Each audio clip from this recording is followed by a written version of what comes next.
बड़का समाचार के बाद अब बेर है खबर छत्तीसा के।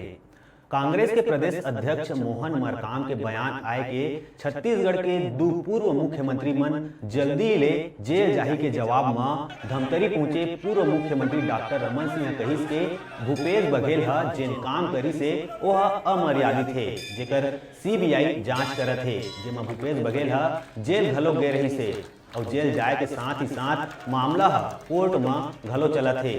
हाँ, वो मामला में भूपेश बघेल ला जेल जाए के गुंजाइश पूरा है।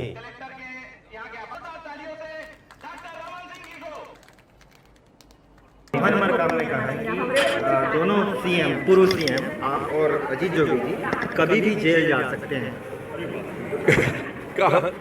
कांग्रेस के एक कार्यकर्ता का भूपेश सहित सबका सपना रहता है और ये सपना 100 साल पूरा नहीं हो सकता, क्योंकि भारतीय जनता पार्टी के कार्यकाल 15 साल और उसके पहले के कार्यकाल में जो काम हुए हैं वो काम पूरी गुणवत्ता और बेहतर तरीके से हुए हैं। उन्होंने जो कृत्य किए हैं उसकी सजा जरूर मिलेगी। नकली सीडी बना के मंत्री का चरित्र हत्या करने का प्रयास किया और सीबीआई जिस मामले को जांच कर रही है उसमें अपराध दर्ज हुआ है, जेल गया है भूपेश बघेल और जेल जाने के साथ साथ मामला कोर्ट में चल रहा है, उसमें सजा होने की गुंजाइश पूरी है।